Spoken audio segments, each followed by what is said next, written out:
It is possible to maintain averages of 30 liters per day without major difficulties. The cows receive supplemental concentrate during the morning and afternoon milkings.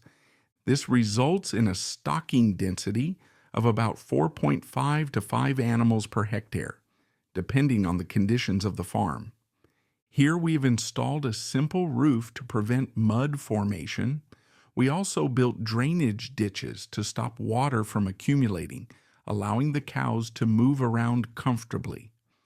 Our management has evolved to work with 4 to 5 groups, accommodating an average of 126 cows in total. The goal is to keep 30 to 35 animals per group. Here, take a look at these stalls and the mattress we mentioned, which is a mixture of living and dead grass areas. This milking parlor was built to fit the layout of this old barn. Although it is old, it is quite spacious. Hello everyone, welcome to our channel. I'm here in Colombia with May visiting a farm called El Hato, where cows are managed in a grazing system. I believe this system is a bit different from what we see in Brazil, the United States, or Italy. I'd like to invite you to subscribe to our channel, give us a like, and leave a comment here about this farm. Welcome everyone. Welcome. We are here at El Hato Farm, located in the San Félix district in Antioquia. It is a property almost 100% covered by Kikuyu grass, Pennisetum clandestinum. We have between 120 and 130 cows in lactation on an area of 24 hectares. This gives us a stocking density ranging from 4.5 to 5 animals per hectare. We divide the cows into 4 to 5 groups, totaling an average of 126 cows.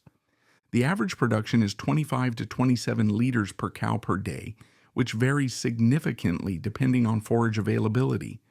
We use a daily paddock system and provide a third supplementation between 9 and 11 a.m. In addition to milk production, we also work with rearing. We have approximately 45 lactating heifers. We also manage the weaned heifers and the young cows.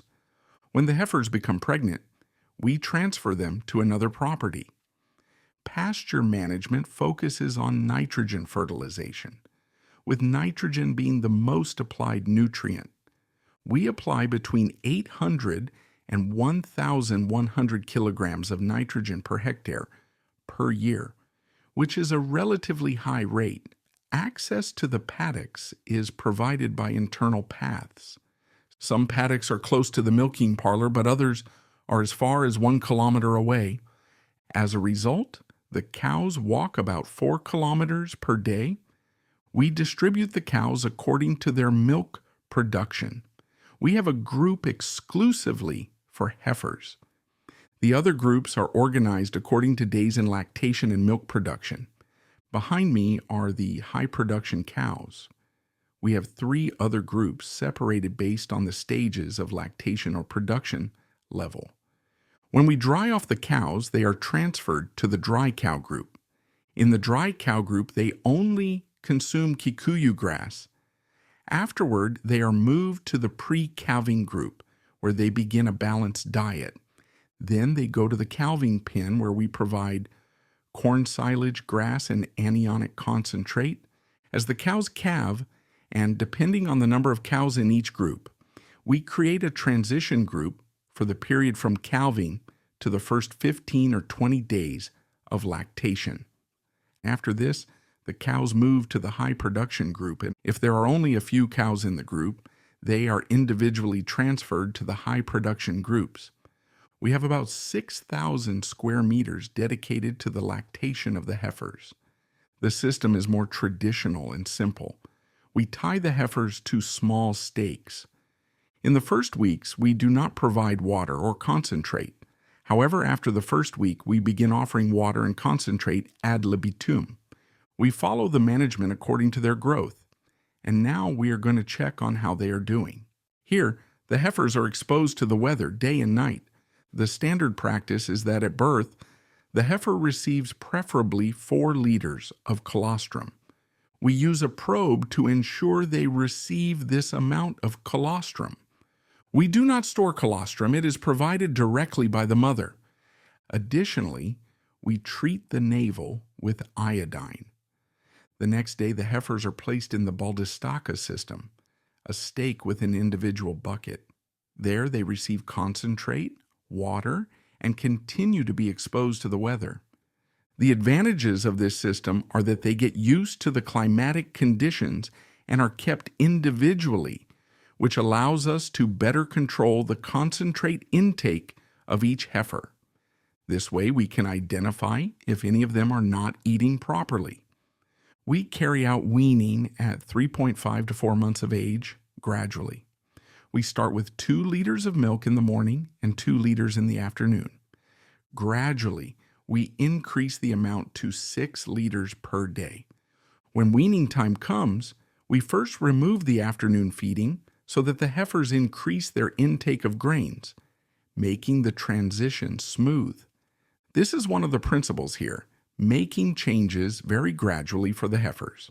This way, the transition from the lactation phase to the ruminant phase occurs calmly and naturally.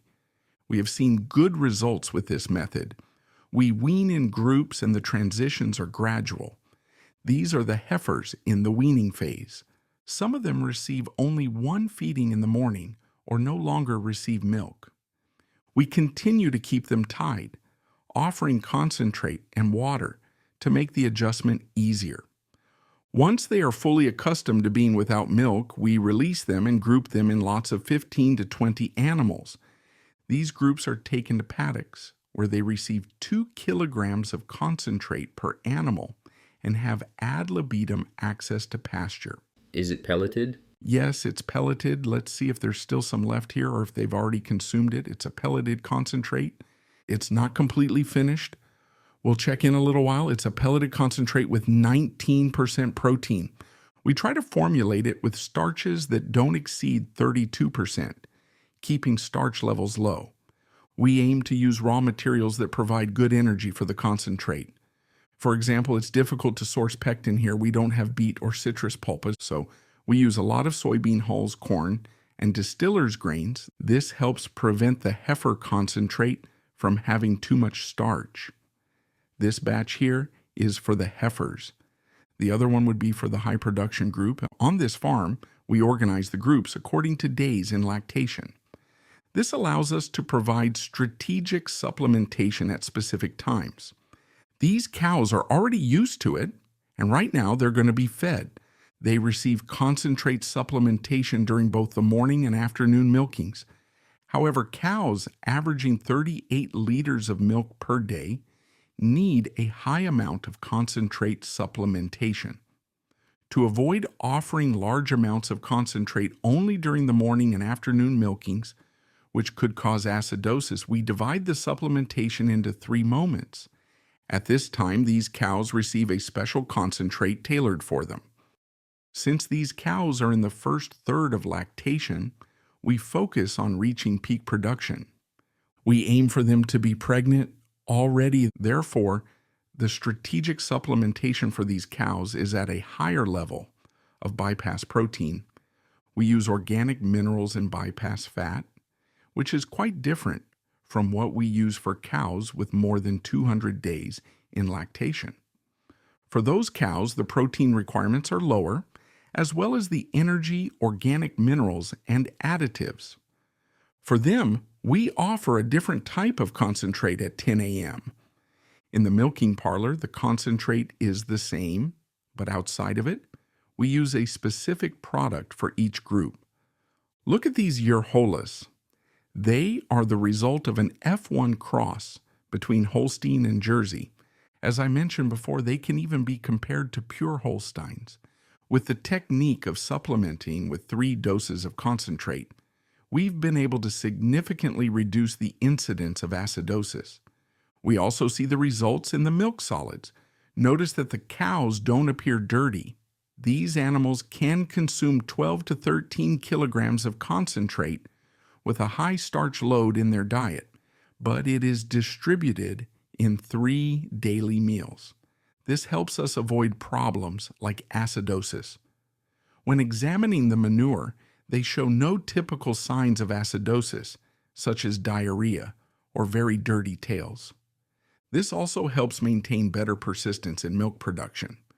With this approach, it's possible to maintain averages of 30 liters without much difficulty.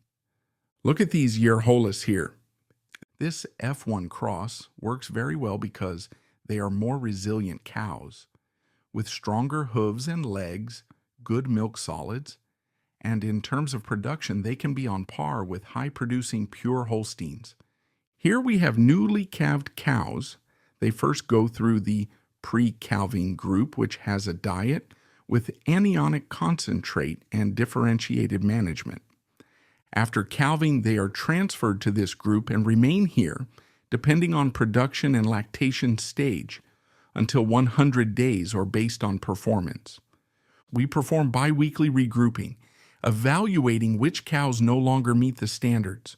For example, cows that are already pregnant and whose production dropped from 30 to 40 liters to 28 liters are moved to another group with a different diet in the third stage of lactation.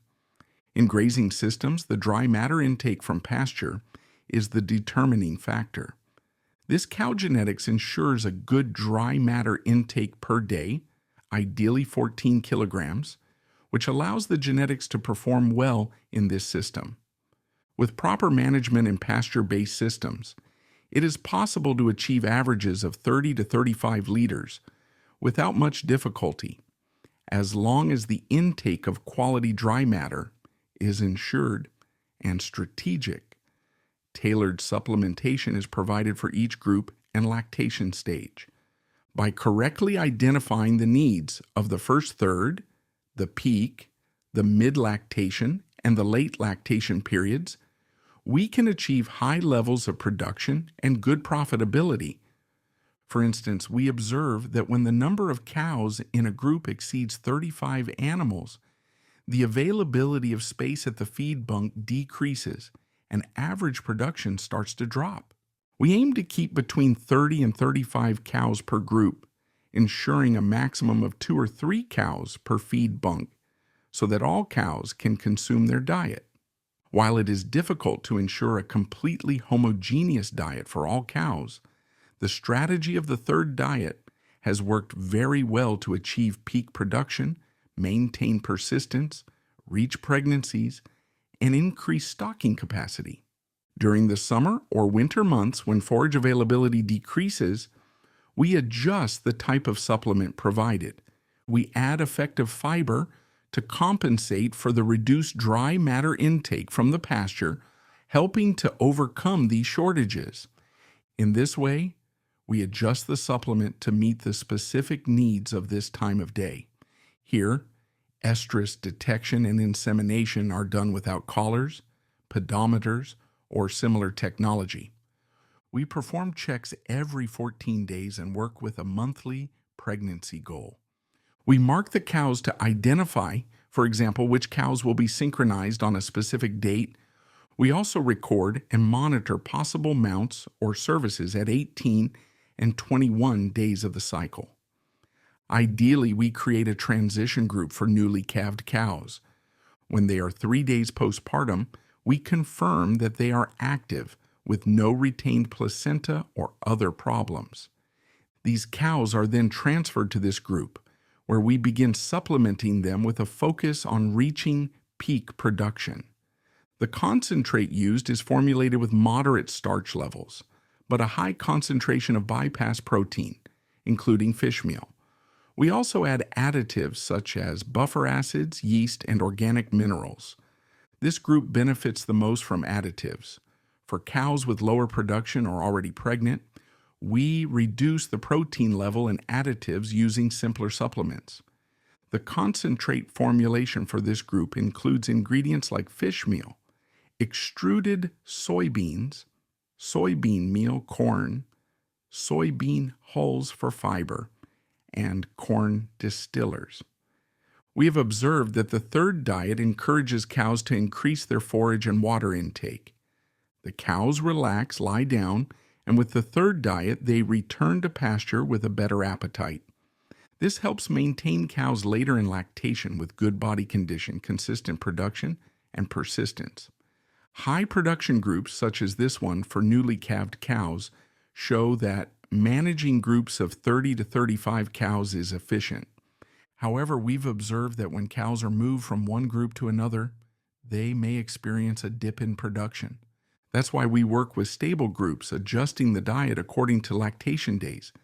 As cows move from their peak production, become pregnant, and approach the dry period, we adjust the third diet to meet their new needs, avoiding frequent group changes. Here, the crossbreeding with Jersey, like the F1s inseminated with Holstein, has also worked very well. These cows are more resilient, with good milk production and solids, as well as greater resistance to pasture-based management. In Colombia, milk payments are based on protein, fat, somatic cell count, and colony-forming units. Therefore, the goal is to combine high milk production with high solids content.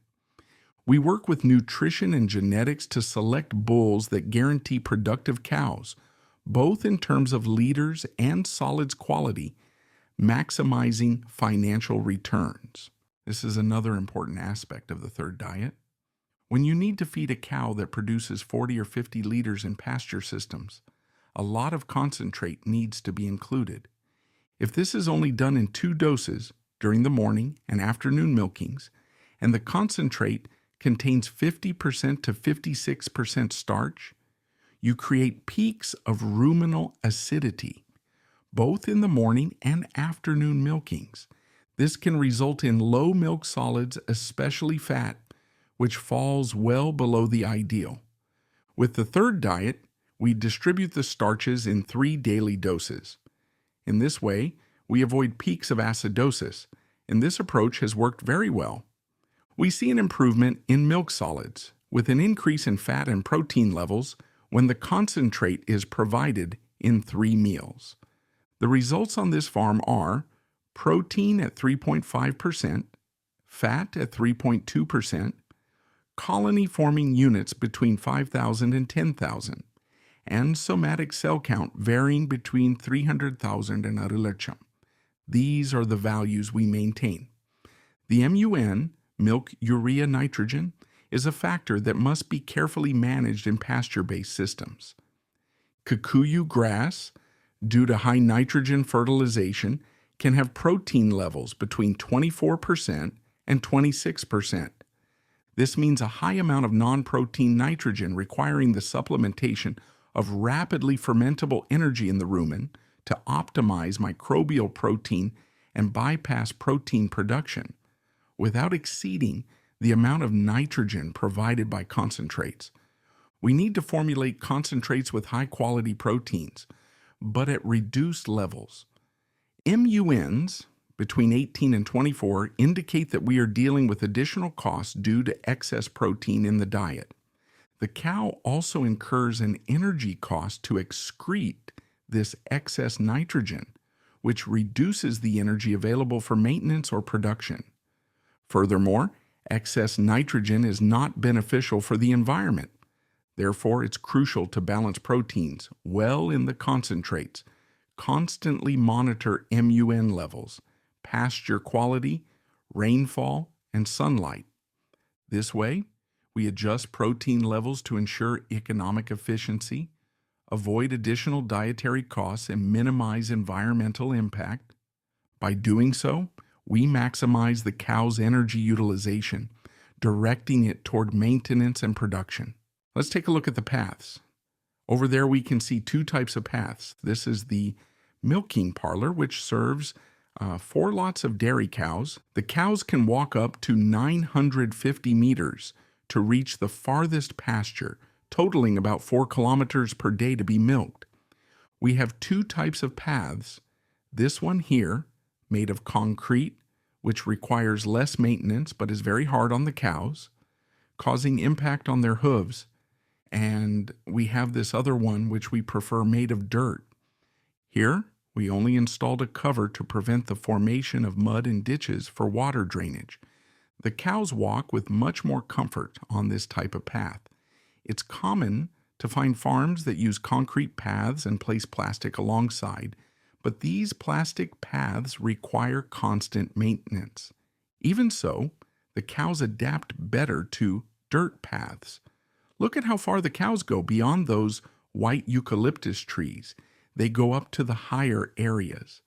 The environment here is challenging. On sloped land, we prioritize grazing crossbred animals with Jersey, such as the Yerholas, which are smaller. Let's go up to that lot over there. That's where the calving pen is. When we dry off a cow, she goes to the resting lot at the back of the farm in less accessible areas. When there are about 40 days left before calving, we start supplementing them with anionic concentrate, 3 kilograms per day.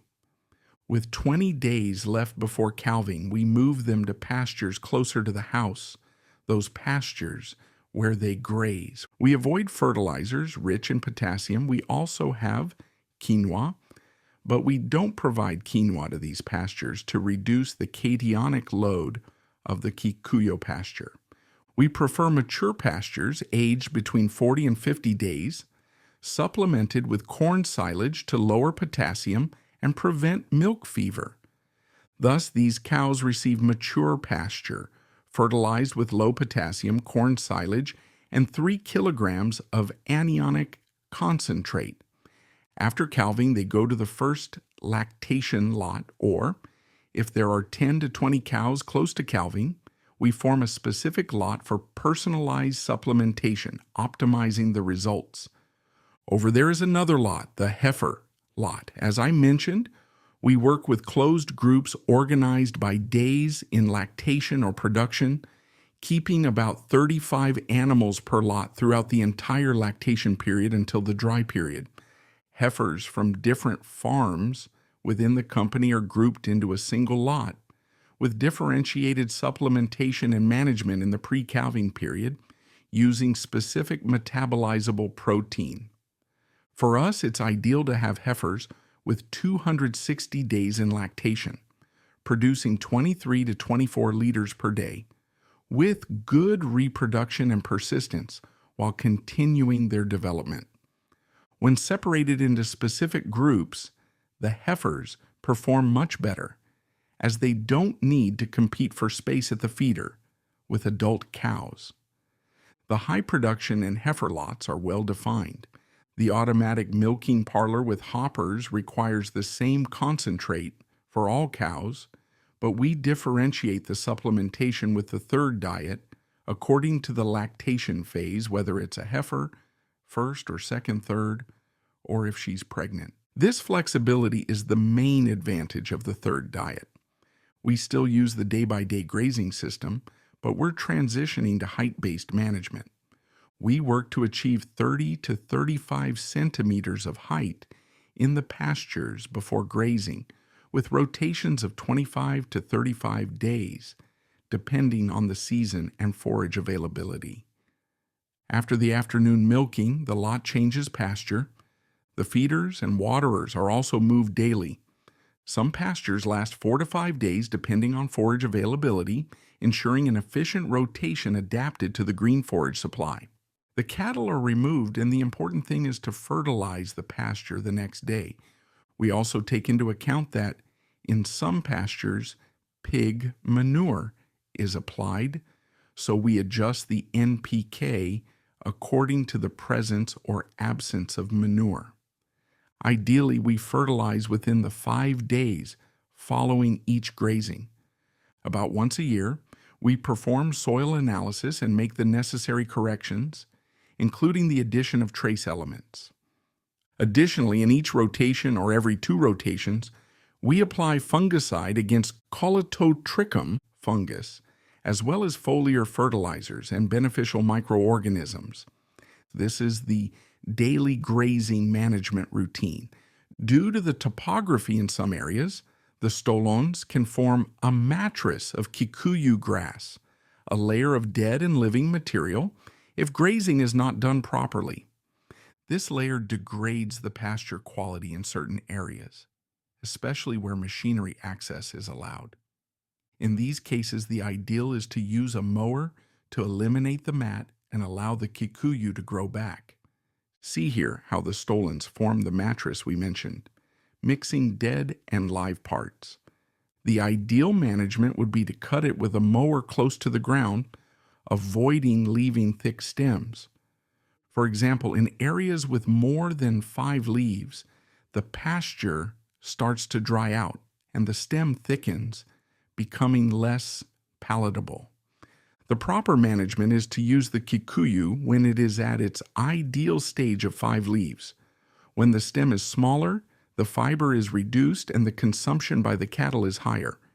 This provides high-quality forage production, capable of supporting grazing and responding well to nitrogen fertilization.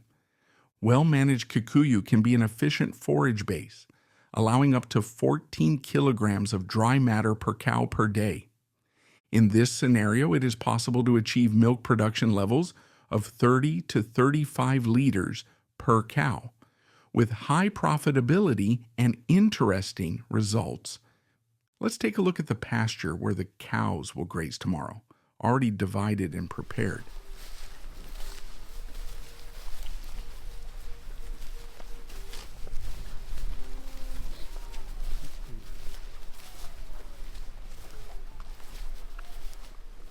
Another important point is the training of workers in pasture management.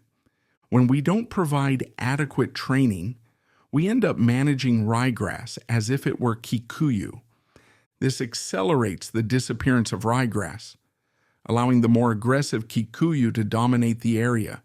Pasture renewal, with the use of mowers and the introduction of species like clover or ryegrass, can increase forage consumption and consequently milk production.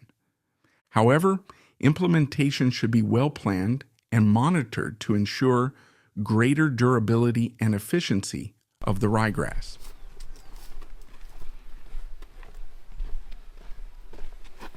Here for about 2 years, we've been trying to create a mix of white clover, ryegrass, and Kikuyu, forming a sort of salad pasture.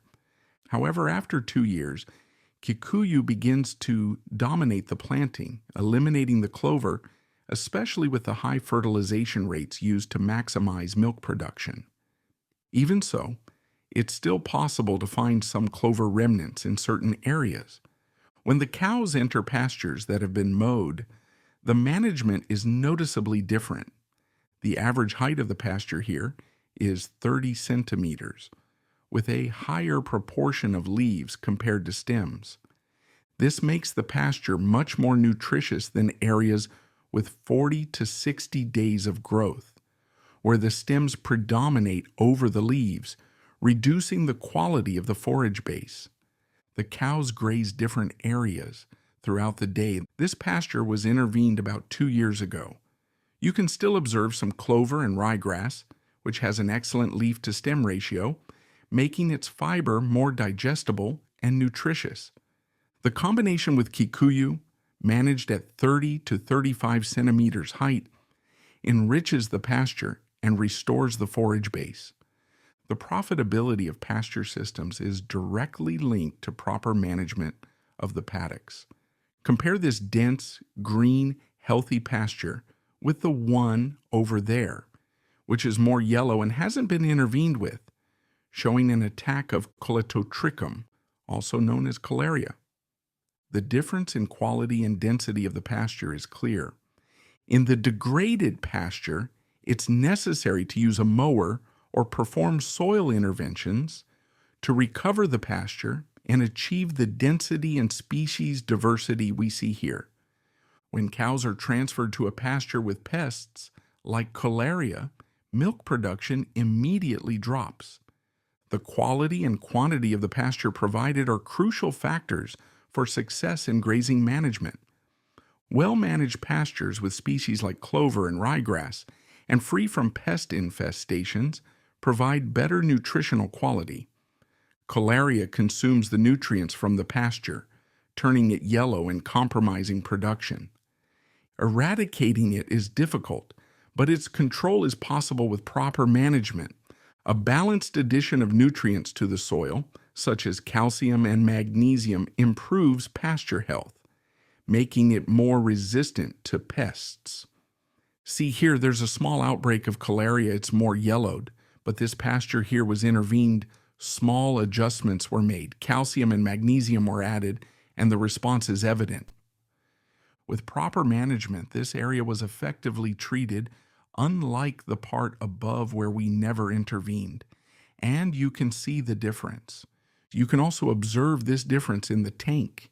It is essential to understand that milk production is a system and that nutrition is one of its key pillars. We need to understand it deeply. At the Santa Fe Agroinstituto courses, we learned all about this. They offer feeding courses that explain in detail the NASM 2021 and the latest updates. In the courses taught by Dr. Hutchins, we learned very well about the different stages of feeding and group management of animals. We apply these concepts on the farms because feeding a freshly calved cow is not the same as feeding a cow late in pregnancy. We also understand the importance of nutritional management for transition cows, including the use of concentrates and anionic salts. All of this is covered in these courses, which are valuable tools to make milk production more efficient and profitable. Leveraging this knowledge is essential to improve results and management on the farms. Here we have automatic feeders and automatic removers that measure the daily milk production and conductivity per cow. This is the Alpro system from De Laval. This milking parlor was built to fit this old barn. As you can see, it's quite spacious. Let me show you what it was like before we had this room.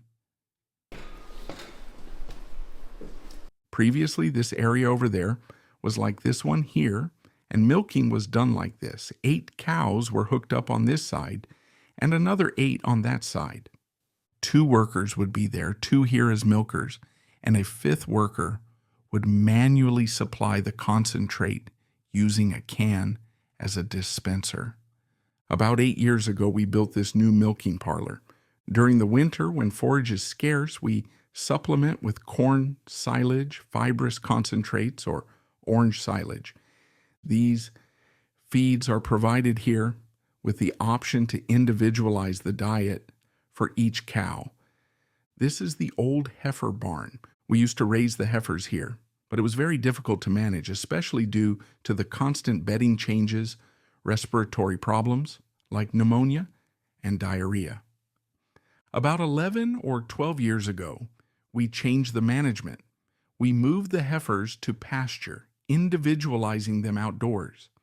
Even though they were exposed to the weather conditions, their health improved significantly, and the weight gains were much better compared to the old system. There was also a pool in this location. We didn't have milk cooling tanks, so we filled this pool with water and submerged the milk cans to keep the temperature stable until the truck came to collect the milk. Here is the machinery room, which houses the milking system. In the past, we used cans for milking.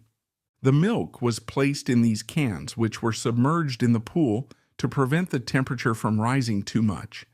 Then they were sent to the milk collection center. How long ago? About 15 years ago. I wasn't here at the time. I've been here for 12 years. About 15 years ago, everything was based on concentrates. We used to keep the cows in the prepartum phase, the heifers and the heifer group. Each group had its own space, the recently calved cows, what we call the garden lot, and others.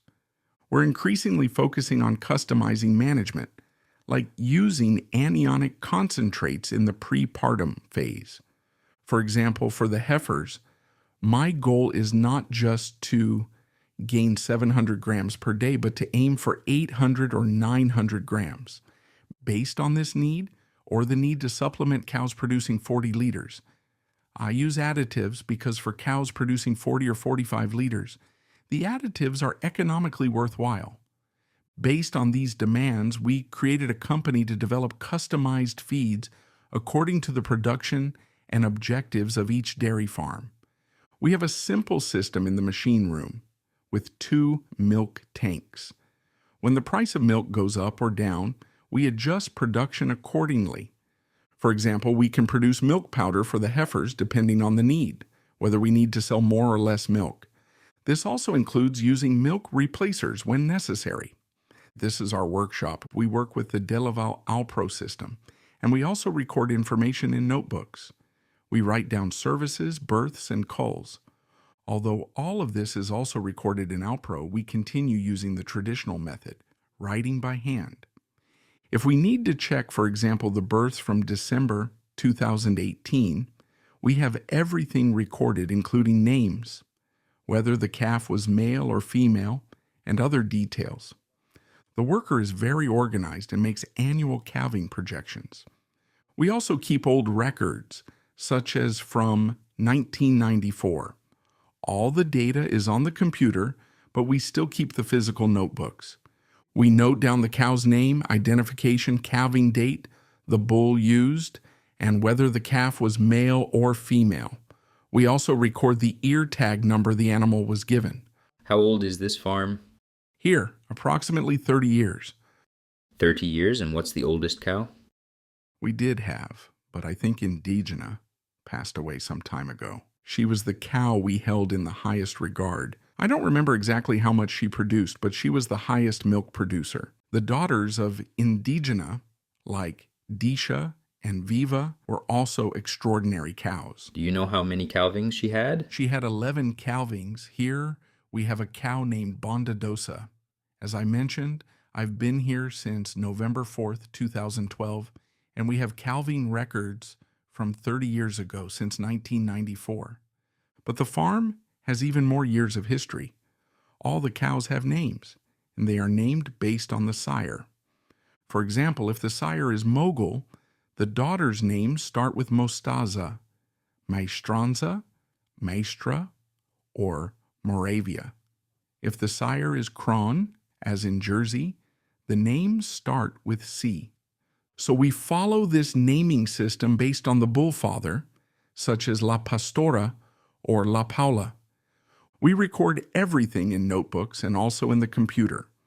We use the ARPRO system for management, and we also create feeding tables, balancing the diet nutritionally. Since we work with small farms with a maximum of 120 to 200 cows, we prefer to manually analyze each feeding table, either per cow or by groups. Especially for freshly calved cows, we carefully monitor performance, reviewing their individual history. We adjust the diet if necessary, increasing or revising supplementation as needed. We perform this individual identification about twice a week.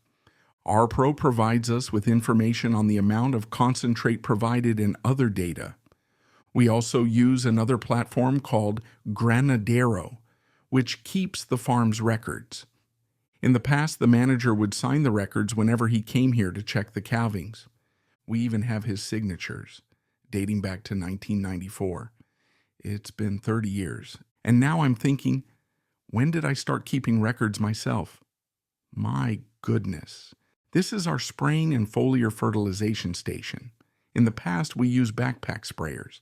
Then, we started using gasoline-powered motor sprayers, transporting the engine in 200-liter drums to the pastures, where we would prepare the mixture and apply the spray. Now, we've centralized everything with a 1,000-liter tank and an electric motor to prepare mixtures of insecticides, fungicides, adhesives, foliar fertilizers, and effective microorganisms, adjusting according to the stage of management. The entire farm has an irrigation system with hoses. Workers connect the hoses to faucets installed in the pastures and apply foliar fertilization directly from the central station.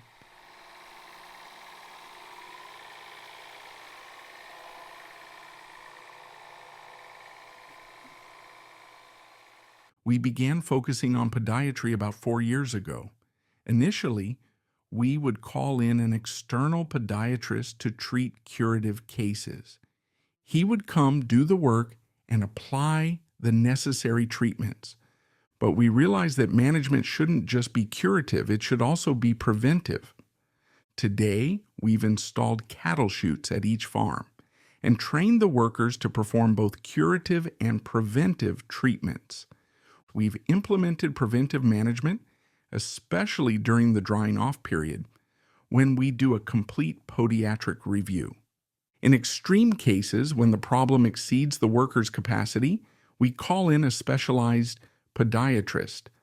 Not all our farms have adopted the correct use of foot baths yet. Some properties have them with appropriate concentrations and measures, but others still have old structures like this one here, which should be a foot bath. It was built 30 or 40 years ago and doesn't meet the ideal requirements. That's why we've discontinued its use. An effective foot bath needs to have the correct measurements and concentrations to truly work.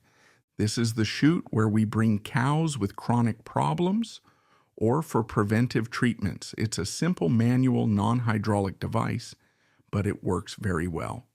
The cows respond quickly to the treatments done here. The farm paths converge to the milking parlor. We have 33 hectares in total, of which 24 are dedicated to milk production. The remaining land is used for breeding and rearing, and the pastures are adjusted according to need. Our pastures don't have fixed fences. Workers adjust the divisions based on the forage availability. For example, this pasture may last 3 days, while another may be enough for just 1 day. They move the strips according to the available forage. We just removed a lot from here. We have about 4 lots designated for rearing and growing cattle. The heifers and the pre-calving lot are at the back. The driest lot also requires the cows to walk the most. The pastures managed on a daily basis are constantly adjusted, moving 500-liter water troughs and mobile feeders. After grazing, we apply fertilizers. This happens in cycles, usually the next day and then again after 3 and 8 days. We continue with foliar spraying, maintaining constant rotation in the same pastures to ensure efficient production.